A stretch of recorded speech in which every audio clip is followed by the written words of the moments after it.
여러분 트리니티 성경 공부를 할 때에는 여러분 하나하나를 암기하려고 하지 마시고요. 전체적인 흐름을 머리에 기억하시면 훨씬 더 그 내용을 풍성하게 이해하실 수가 있습니다. 저희가 지난주에는 여호수아서 6장부터 21장까지 저희가 공부를 했는데요. 이것은 두 부분으로 나눠집니다. 6장부터 12장까지는 세 번에 걸친 가나안 정복 전쟁에 관한 그러한 내용이었고, 13장부터 21장까지는 그렇게 정복한 가나안 땅을 세 차례에 걸쳐서 지파별로 분배하는 그러한 이야기였습니다.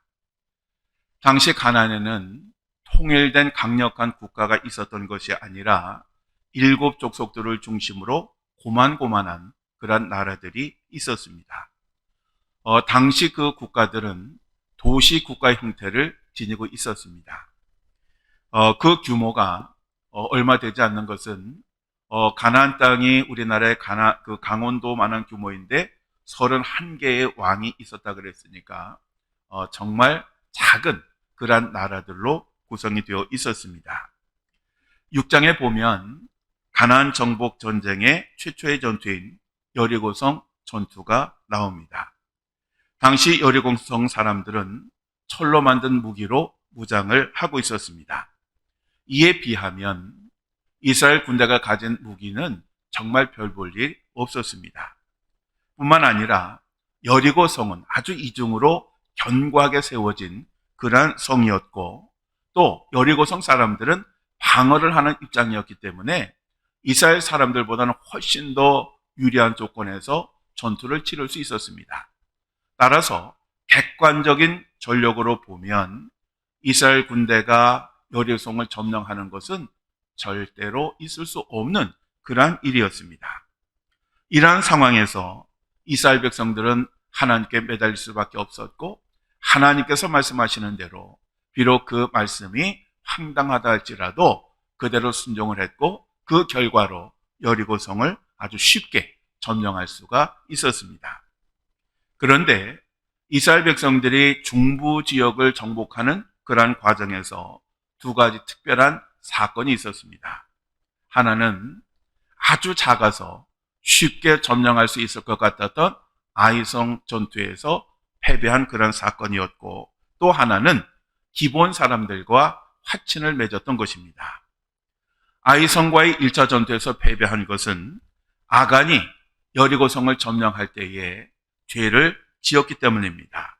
즉 아간이 욕심에 빠져서 전리품을 몰래 감춰두었기 때문이고, 두 번째로는 이 여리고성을 굉장히 쉽게 생각해서 3,000명만 보내도 쉽게 이길 수 있다라고 생각했던 교만함 때문이었습니다.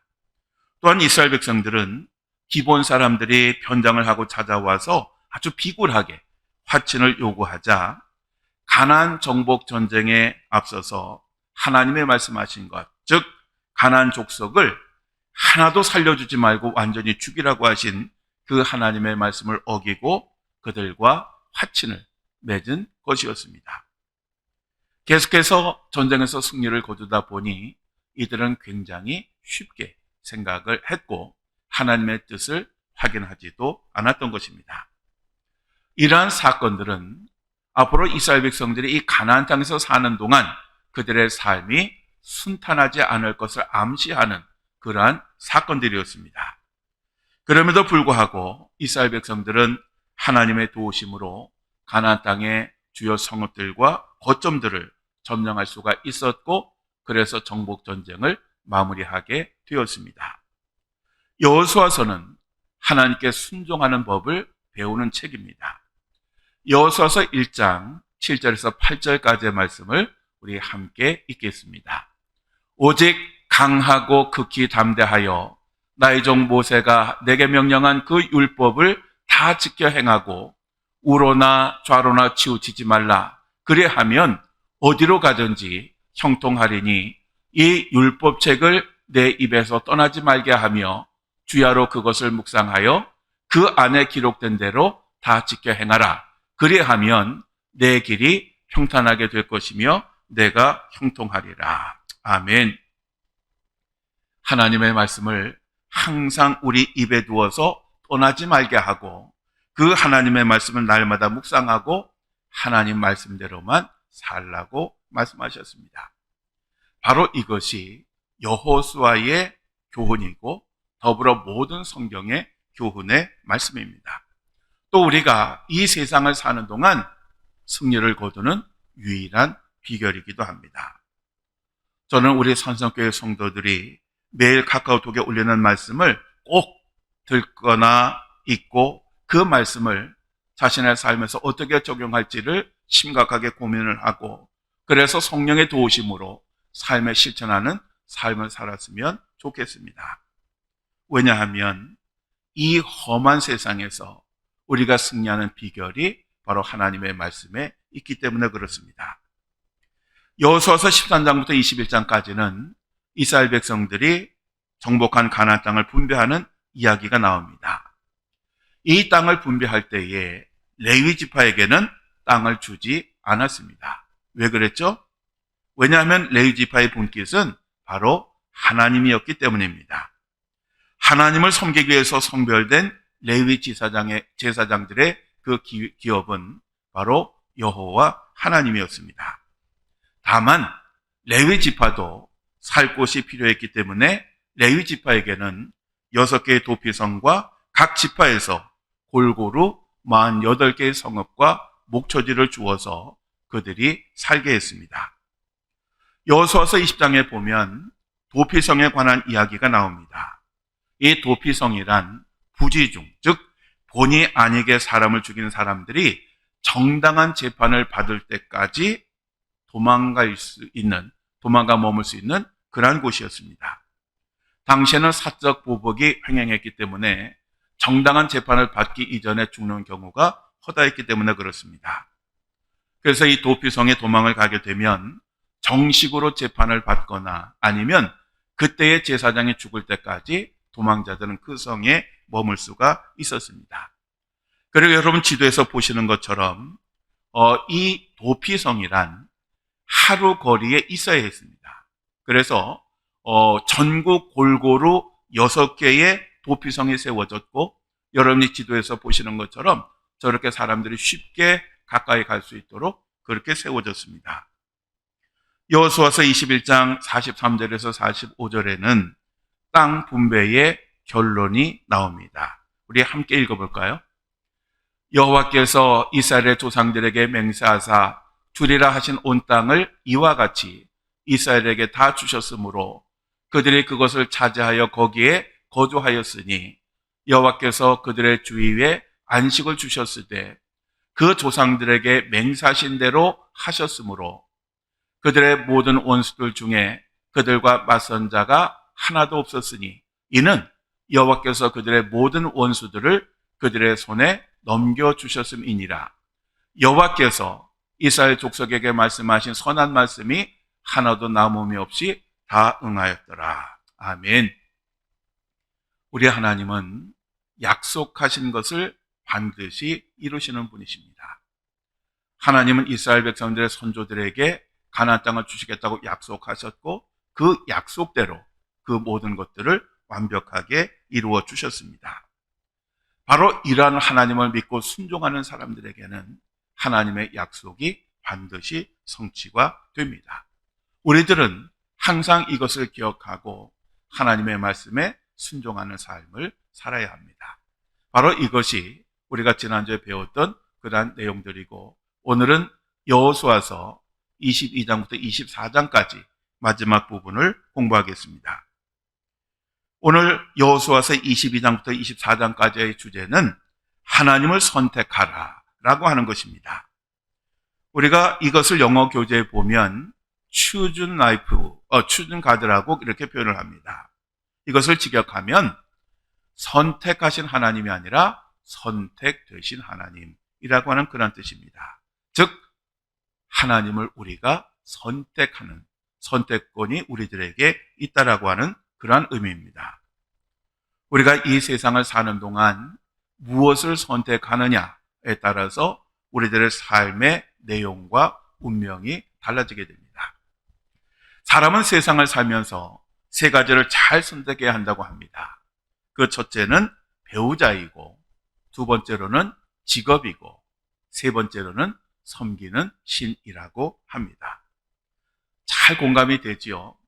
우리가 잘 선택을 해야 복된 삶을 살아갈 수가 있는 것입니다. 가나안 정복 전쟁을 마친 여호수아는 110세가 되어서 결국 죽게 됩니다. 그런데 이 여호수아가 죽을 당시의 상황이 별로 좋지 않았습니다.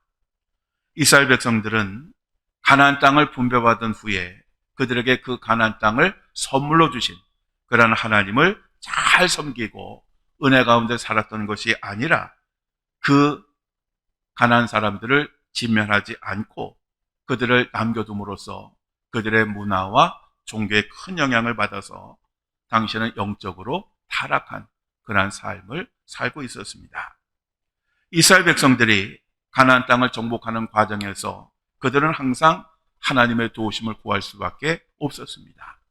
왜냐하면 그들은 아무 힘이 없었기 때문에 그렇습니다. 그들은 조직된 군대도 없었고 강한 무기도 없었습니다. 그래서 그들은 하나님의 도우심이 없이는 아무것도 할 수 없다고는 사실을 분명히 깨닫고 있었습니다.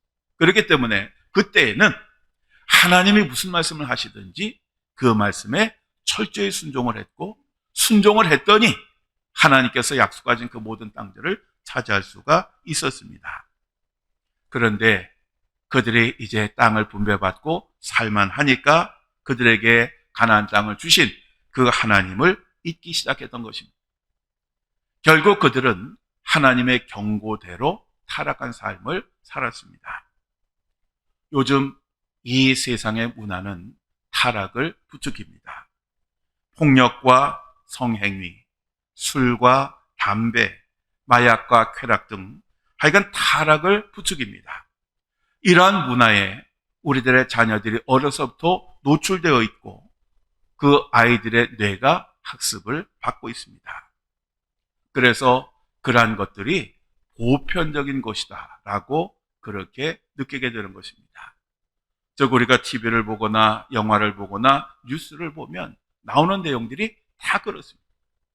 그러니 그것을 보고 자란 아이들이 어떤 삶을 살아가겠습니까? 그 아이들은 그것을 자연스럽게 학습하고 따라가고 있는 것입니다. 이러한 문화 속에서 거룩함을 산다고 하는 것은 정말 어려운 것입니다. 마치 세상에 거친 그 강물을 거슬러 가는 것과 같습니다. 그렇지만 우리는 이 길을 반드시 가야 합니다. 왜냐하면 하나님의 나라에 이르는 유일한 길이기 때문입니다. 여호수아는 죽을 당시에 그 상황이 너무너무 심각했기 때문에 죽기 전에 세겜에 이 이스라엘 백성들을 소집을 했습니다. 그리고 그들에게 하나님과 세상 이 둘 중에 하나를 분명하게 선택하라고 요구하였습니다. 즉 분명한 결단을 그들에게 요구를 했던 것입니다. 그래서 이때는 이스라엘 백성들이 회개를 하고 하나님을 선택했습니다. 그렇지만 그러한 선택이 오래가지 못했습니다. 그러면 오늘 내용을 구체적으로 살펴보겠습니다. 22장부터 24장까지를 한마디로 정리하면 하나님을 선택함이라고 하는 것입니다. 그림의 교재에 보시면 맨 위에 하나님의 선택이라고 되어 있는데 이것을 잘못 이해하면 하나님이 선택하심이라고 할 수 있는데 그것은 아니고 조금 전에 말씀드린 것처럼 이스라엘 백성들이 하나님을 선택한다라고 하는 그런 의미입니다. 물론 처음에 우리를 선택하신 것은 하나님이십니다. 하나님이 우리를 창조하셨고 수많은 사람 가운데 우리를 선택을 하셨습니다. 그러니 이제는 자유의지를 가지고 우리가 하나님을 선택해야 하는 것입니다. 여호수아서 22장 1절에서 9절까지의 말씀을 보면 가나안 정복 전쟁을 위해서 요단강 서안까지 왔던 두 지파반, 즉 루벤 지파, 갓 지파, 므낫세 반 지파를 다시 요단강 동편으로 돌려보내는 그러한 이야기가 나옵니다. 왜냐하면 그들은 가나안 동편을 이미 분배받았기 때문에 그렇습니다. 이들은 모세의 지도하에 그 요단강 동편을 점령할 당시에 그 기름진 땅을 보고 모세에게 그 땅을 자기들에게 달라고 요청을 했고, 그 모세가 정복 전쟁이 끝날 때까지 항상 앞장서서 싸우겠다라고 하는 그러한 약속을 받고 그 땅을 분배를 했습니다.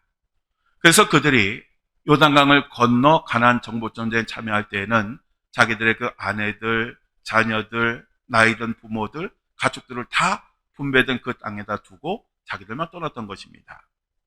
그런데 이제 그 목적한 바를 이루고 가나안 정복 전쟁이 끝났으니 이제는 원래의 자리, 즉 자기 가족들이 있는 자리로 돌아갈 때가 되었던 것입니다. 여러분, 그림을 보시면 가라고 하는 사람은 여호수아고 세 사람이 나옵니다. 그런데 세 사람 가운데 한 사람이 유난히 작습니다. 왜 작게 그렸느냐 하면 바로 므낫세 반지파, 즉 므낫세 지파는 요단강 동편에도 땅을 얻었고 서편에도 땅을 얻었기 때문에 그렇습니다. 그래서 므낫세 지파는 반만 다시 돌아갔기 때문에 그림을 작게 그린 것입니다. 여호수아는 이 두 지파 반을 자기들의 땅으로 돌아가도록 하면서 끝까지 최선을 다해서 전쟁에 참여했던 것에 대해서 칭찬을 해줍니다. 그리고 분배된 땅으로 돌아가면 하나님의 말씀에 철저하게 순종하고 항상 잘 섬길 것을 당부를 하였습니다. 여호수아서 22장 5절 우리 함께 읽겠습니다. 오직 여호와의 종 모세가 너에게 명령한 명령과 율법을 반드시 행하여 너희의 하나님 여호와를 사랑하고 그의 모든 길로 행하며 그의 계명을 지켜 그에게 친근히 하고 너희의 마음을 다하며 성품을 다하여 그를 섬길지니라 하고. 아멘. 즉 하나님을 사랑하고 하나님께 주신 말씀을 철저하게 지키라고 그렇게 권면을 했던 것입니다. 우리들은 바로 이 말씀을 늘 기억해야 됩니다. 왜냐하면 이 말씀은 하나님을 믿는 우리 모두에게 주시는 그러한 말씀이기 때문에 그렇습니다.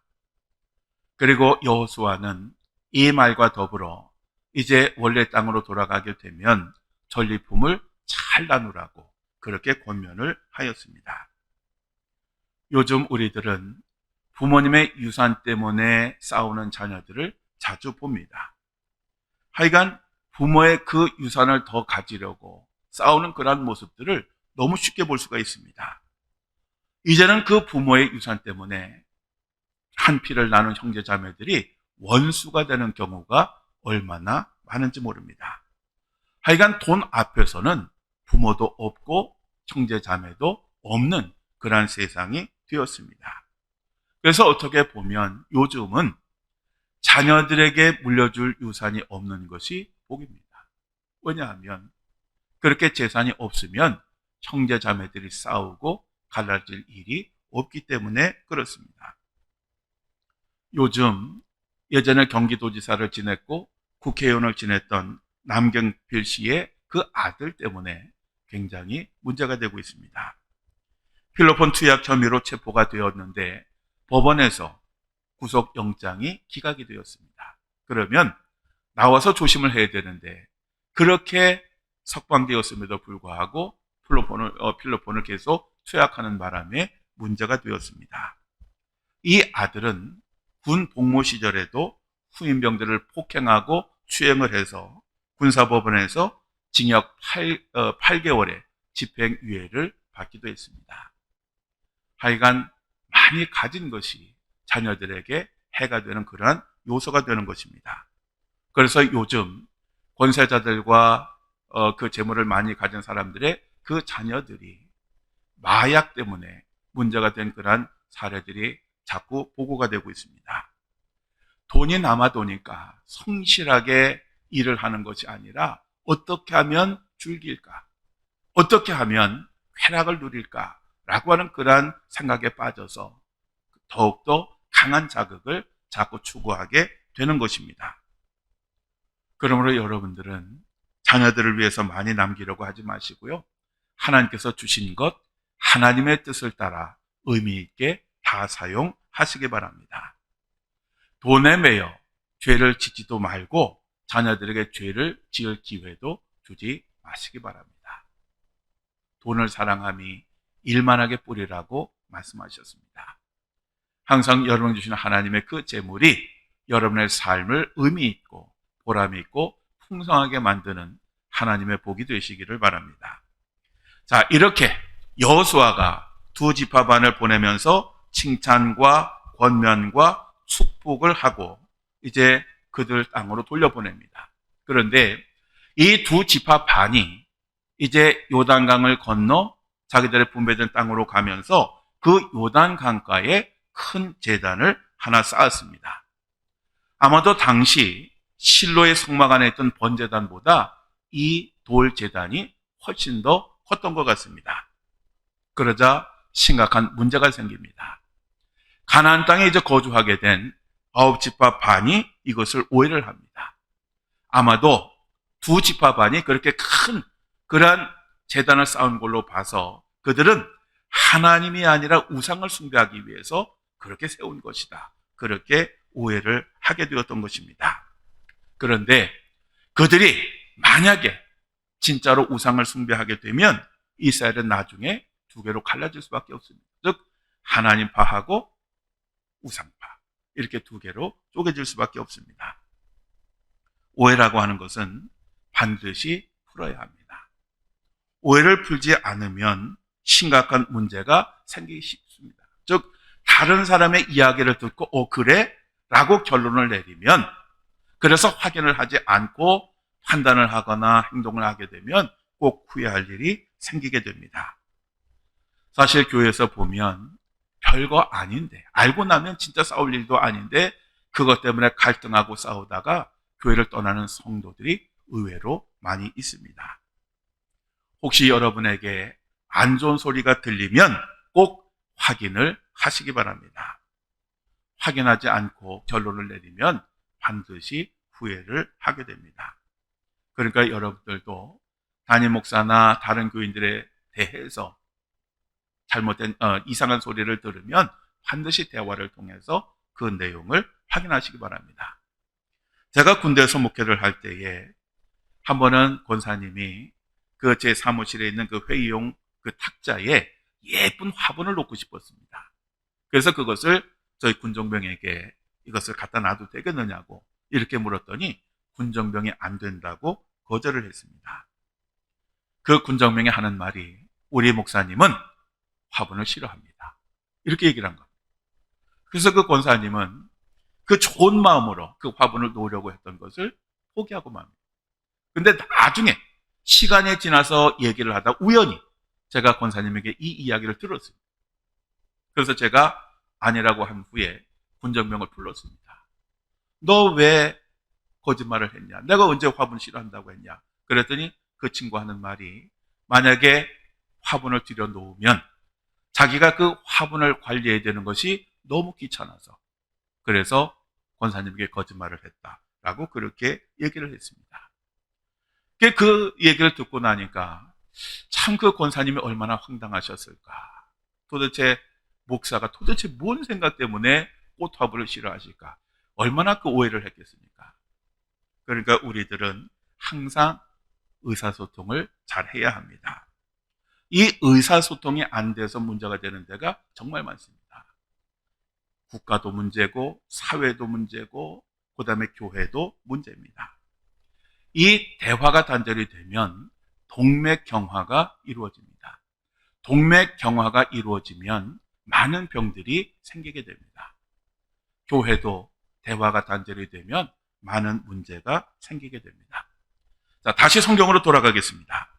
두 지파 반이 자기들의 분배된 땅으로 돌아가다가 돌 제단을 세웠습니다. 그러자 그 가나안 땅에 거주하게 된 9지파 반이 실로에 모여서 회의를 했습니다.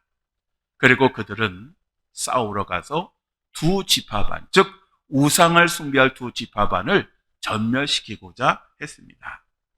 그런데 그들은 그러한 전쟁을 하러 가기 전에 제사장 엘르아살의 아들인 비느하스를 먼저 두 지파반에게 보내서 두 지파반의 의견을 들었습니다. 대표로 파견된 비느하스는 그들에게 부올의 제약을 예로 듭니다. 이 부올이란 바알 부올의 단축형으로서 모압 신이었던 바알 신을 숭배하던 도시의 이름이었습니다.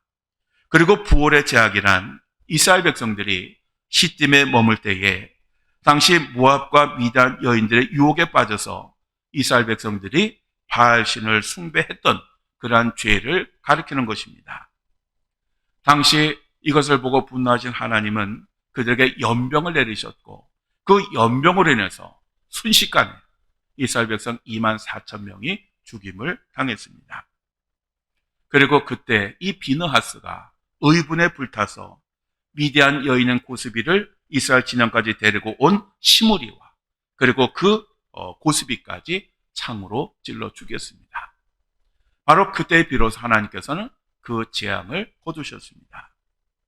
당시 이 공로로 하나님은 비느하스에게 영원한 대제사장의 직분의 언약을 주셨으며 그 결과로 이다말 계통의 엘리가 대제사장직을 맡았던 짧은 공백 기간을 제외하고 바로 이 비느하스 계열의 후손들이 AD 70년에 로마 제국에 의해서 예루살렘이 완전히 함락될 때까지 이 제사장 직분을 감당하게 되었던 것입니다.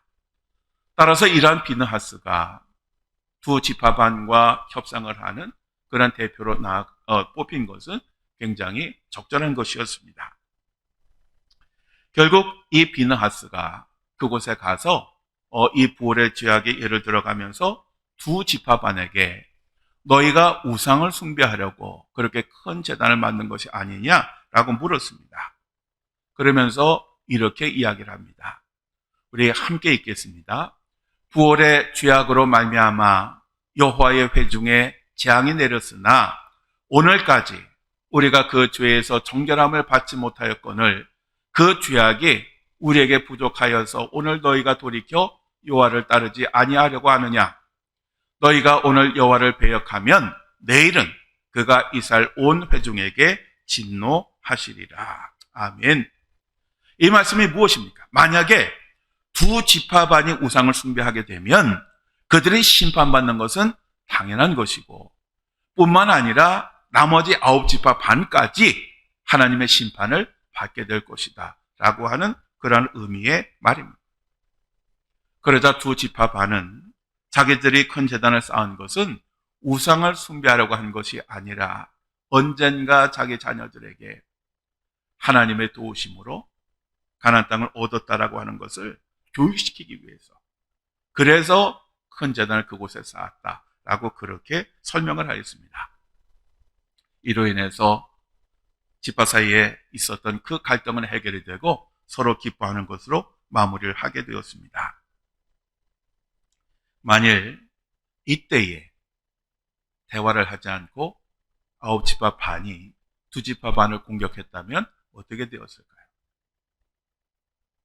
아마 수많은 사람들이 죽게 되었을 것이고 동족 상잔의 비극을 맞이할 뻔했습니다. 그렇기 때문에 우리는 대화가 중요한 것입니다. 자, 그리고 여호수아서 23장 1절에서 16절까지의 말씀에 보면 여호수아가 이스라엘 백성들의 대표인 관리들과 재판장들과 장로들과 수령을 모아놓고 이제 죽기 전에 1차 고별 설교를 하게 됩니다. 여호수아서 23장 6절에서 8절까지의 말씀을 우리 함께 읽겠습니다. 그러므로 너희는 크게 힘써 모세의 율법책에 기록된 것을 다 지켜 행하라. 그것을 떠나 우로나 좌로나 치우치지 말라.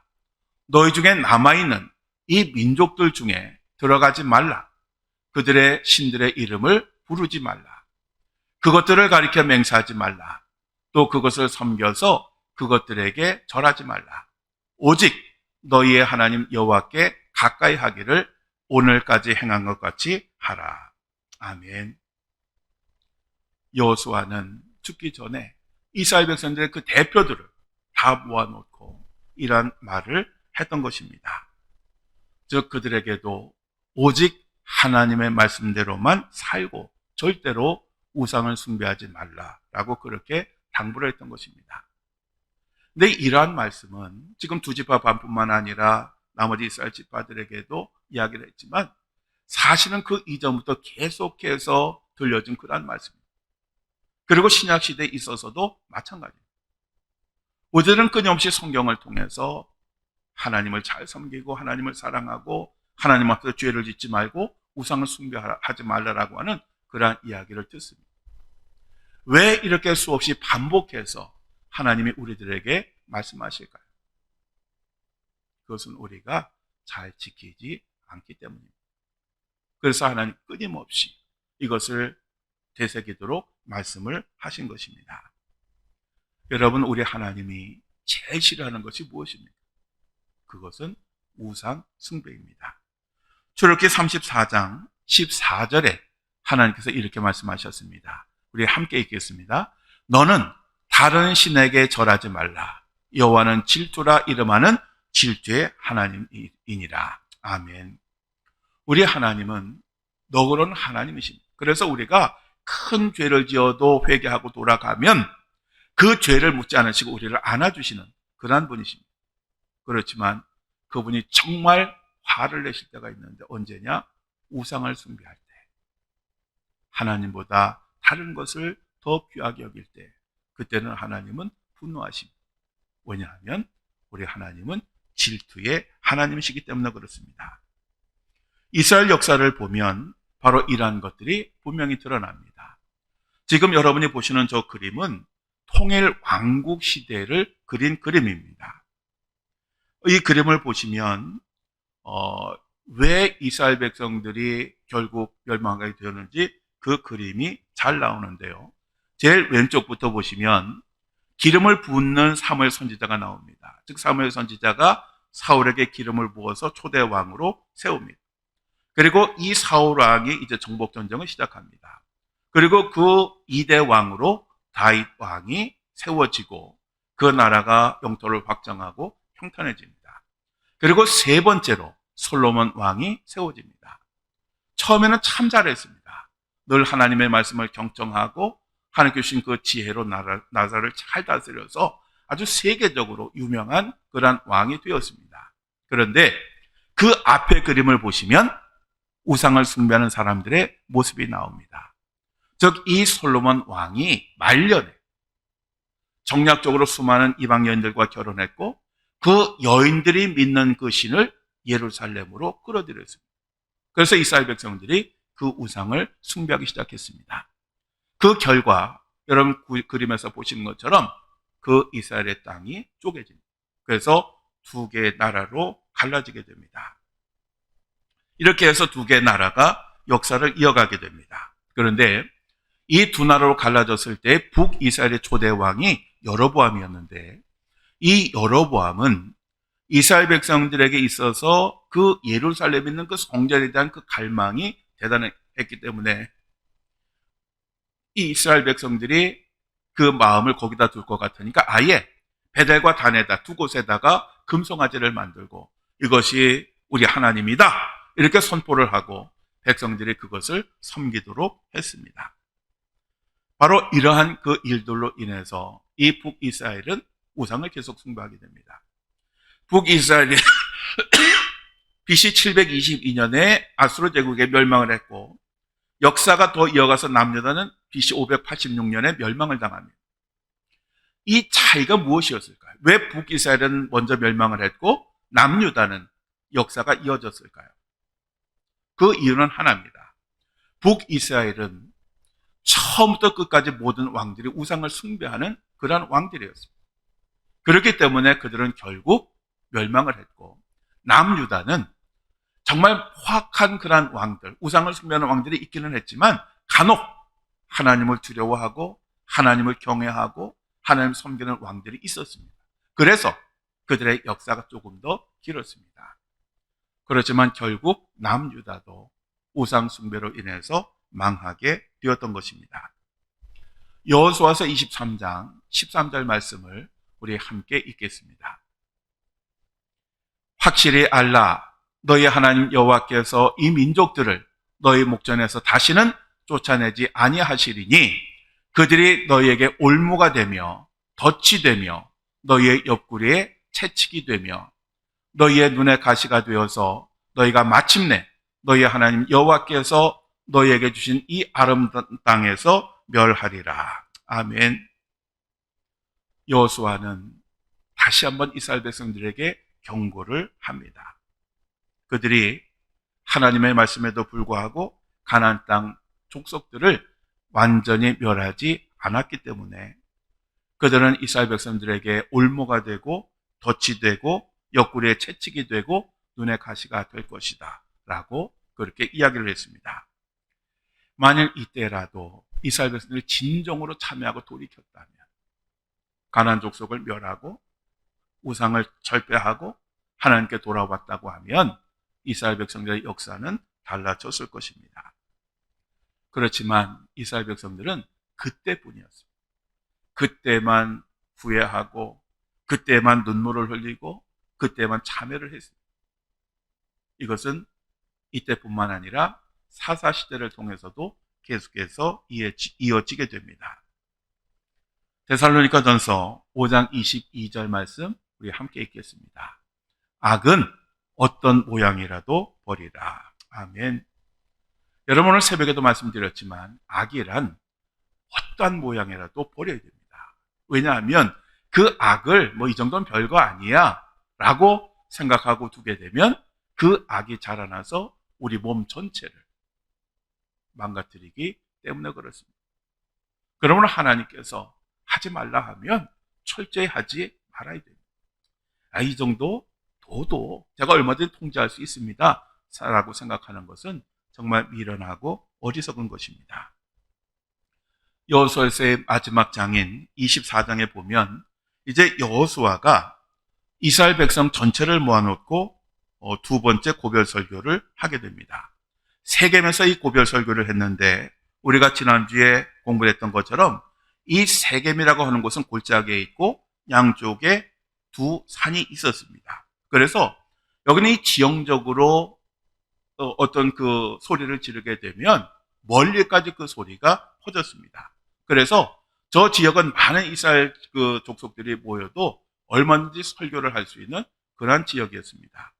우리가 성경을 보면 이러한 이야기들을 찾아볼 수 있습니다. 예를 들면 예수님께서 오병이어의 기적을 일으켰던 그 베스다 지역도 마찬가지입니다. 우리들은 남자만 5,000명, 그러니까 적어도 한 10,000명은 있었을 겁니다. 그런데 예수님께서 오늘처럼 이러한 그 마이크나 스피커도 없이 어떻게 10,000명이 다 들을 수 있도록 설교를 하셨을까? 우리가 생각하기에는 어렵다고 생각하지만 얼마든지 가능합니다. 로마 시대의 그 극장들을 이렇게 그 유적들을 지금도 가보면 한 사람이 밑에서 이야기를 하면 그 뒤에까지 다 들립니다. 아마 여러분이 성지순례 가시면 이러한 것을 경험을 하게 될 것입니다. 그래서 그곳에 이스라엘 백성들을 모아놓고 여호수아가 두 번째 설교를 하게 됩니다. 여호수아는 사람들을 모아놓고 하나님이 우상을 숭배하던 아버지를 둔 아브라함을 가나안 땅으로 부르시고 그리고 아브라함의 손자된 야곱 때에 그들을 애굽으로 가게 하시고 그리고 그곳에서 하나의 민족으로 성장하게 하시고 그리고 그들을 출애굽시키셔서 가나안 땅에 이르기까지 그들을 위해서 행하신 하나님의 놀라운 역사들을, 놀라운 기적들을, 놀라운 권능들을 들려줍니다. 그리고 하나님이 그들을 도우셔서 가나안 정복 전쟁을 완벽하게 승리로 마칠 수 있게 되었음도 설명을 합니다. 특히 그들이 가나안 땅에서 그 전쟁을 승리할 수 있었던 것은 오직 하나님의 도우심이라고 하는 것을 특별히 상기를 시킵니다. 그런 후에 여호수아가 그 이스라엘 백성들에게 마지막 결론으로 이렇게 말을 합니다. 우리 함께 읽겠습니다. 그러므로 이제는 여호와를 경외하며 온전함과 진실함으로 그를 섬기라. 너희의 조상들이 강 저쪽과 애굽에서 섬기던 신들을 치워버리고 여호와만 섬기라. 만일 여호와를 섬기는 것이 너에게 좋지 않게 보이거든 너희 조상들이 강 저쪽에서 섬기던 신들이든지 또는 너희가 거주하는 땅에 있는 아모리 족속의 신들이든지 너희가 섬길 자를 오늘 택하라. 오직 나와 내 집은 여호와를 섬기겠노라. 아멘. 우리는 분명히 해야 돼요.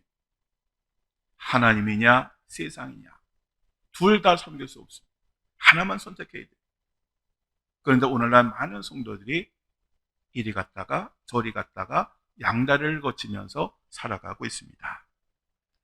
우리들은 바른 삶을 살려면 하나님이 어떤 분인가 하는 것을 바로 알아야 합니다. 그리고 이러한 하나님의 은혜를 우리가 늘 기억해야 돼요. 하나님께서 우리를 생하신 일들이 얼마나 놀랍습니다. 독생자 예수 그리스도까지도 우리를 내어주신 하나님이십니다. 이러한 하나님의 사랑과 은혜를 기억한다면 우리들은 얼마든지 하나님을 섬길 수 있습니다. 근데 이것을 자꾸 잊어버리니까 우리가 고난절에는 잘 그 은혜를 기억하고 정말 모든 욕심을 내려놓고 하나님을 섬기면 잘 살 것 같은데 막상 시간이 지나면 또 잊어버리고 세상을 사랑하며 세상을 섬기며 살아가는 것입니다. 여호수아는 이스라엘 백성들에게 바로 이러한 하나님을 다시 한번 상기시켰습니다. 그래서 이스라엘 백성들은 자신들도 여호와만을 섬기겠다라고 그렇게 다짐을 합니다. 그런데 그렇게 그들이 다짐을 했는데 그것으로 끝난 것이 아니라 이러한 과정을 3번 반복합니다. 즉 여호수아는 너희들 정말 하나님 잘 섬기겠느냐? 라고 물었고 이스라엘 백성들은 그렇게 했습니다. 그렇게 대답을 합니다. 이것을 3번 반복을 합니다. 마치 예수님께서 갈릴리 바닷가에서 베드로에게 내가 나를 사랑하느냐? 라고 3번 물으신 것과 똑같습니다. 이렇게 이스라엘 백성들의 그 다짐을 받은 후에 여호수아는 그 세겜에서 이 이스라엘 백성들이 하나님과 새로운 언약을 맺도록 그렇게 추진을 합니다. 그리고 그들을 위해서 율례와 법도를 제정을 하고 그 내용들을 하나님의 율법책에 기록을 합니다. 그리고 큰 돌을 가져다가 증거로 삼습니다. 그리고 여호수아는 마침내 110세에 숨을 거두게 됩니다. 그러자 사람들은 베델 북서쪽 16km 지점에 있는 에브라임 산지 성읍인 딥낫 세라에 장사를 하였습니다. 이곳은 지금은 아랍인들이 사는 그러한 동네로서 지금은 지난해부터 그 요셉의 무덤을 발굴을 하고 있습니다. 그리고 이스라엘 백성들은 요셉의 그 애굽에서 가지고 온 요셉의 뼈를 바로 이때에 세겜에 장사를 합니다. 이 세겜은 현재 팔레스타인 사람들이 거주하는 그러한 지역입니다. 그런데 1967년에 3차 중동 전쟁 때에 이스라엘 백성들이 이곳을 점령을 하였지만 오슬로 협약에 따라서 이곳을 팔레스타인 자치정부에 인계를 하였습니다. 그래서 지금의 이름은 나블루스라고 그렇게 불립니다. 그런데 이때에 이 땅은 넘겨주었지만 요셉의 무덤에 대한 통제권만은 넘겨줄 수가 없었습니다. 왜냐하면 자신들에게 너무너무 중요한 그런 성지였기 때문에 그렇습니다. 그래서 이때부터 유대인들은 이스라엘 정부에 신고를 하고 한 달에 한 번씩 바로 이 요셉의 무덤을 순례를 합니다. 그때가 되면 당연히 군인들이 그들의 안전을 지켜줍니다. 그러다가 결국 그곳에 그 방문객들을 지키기 위해서 어떤 시설을 세우게 됩니다. 그런데 지난 2022년에 팔레스타인 사람들이 이 요셉의 무덤 시설을 불태우고 파괴하는 과정에서 그 무덤이 훼손되는 바람에 결국 이스라엘 민족들과 팔레스타인 사람들의 아주 격렬한 그러한 충돌이 있었습니다. 이게 팔레스타인 사람들은 틈만 나면 바로 이 무덤을 건드림으로써 이스라엘 사람들을 자극을 했던 것입니다. 자, 이렇게 여호수아서가 이제 마무리되면서 24장 31절에 이렇게 말씀을 합니다. 우리 함께 읽겠습니다. 이스라엘이 여호수아가 사는 날 동안과 여호수아 뒤에 생존한 장로들 곧 여호와께서 이스라엘을 위하여 행하신 모든 일을 아는 자들이 사는 날 동안 여호와를 섬겼더라. 아멘. 하나님의 말씀은 하나님의 행하신 놀라운 이적과 기적은 세대를 이어서 전달이 되어야 합니다. 우리가 경험한 그 하나님의 은혜를 우리 자녀들에게 자꾸 들려주어야 됩니다. 비록 자녀들이 듣기를 원하지 아니할지라도 하나님의 그 은혜를 우리들은 들려주어야 합니다. 바로 이것이 여호수아의 결론이요 가르침입니다. 우리는 대충 하면 안 됩니다. 이런 무슬림 자녀들은 태어나서 자라면서 당연히 무슬림이 됩니다.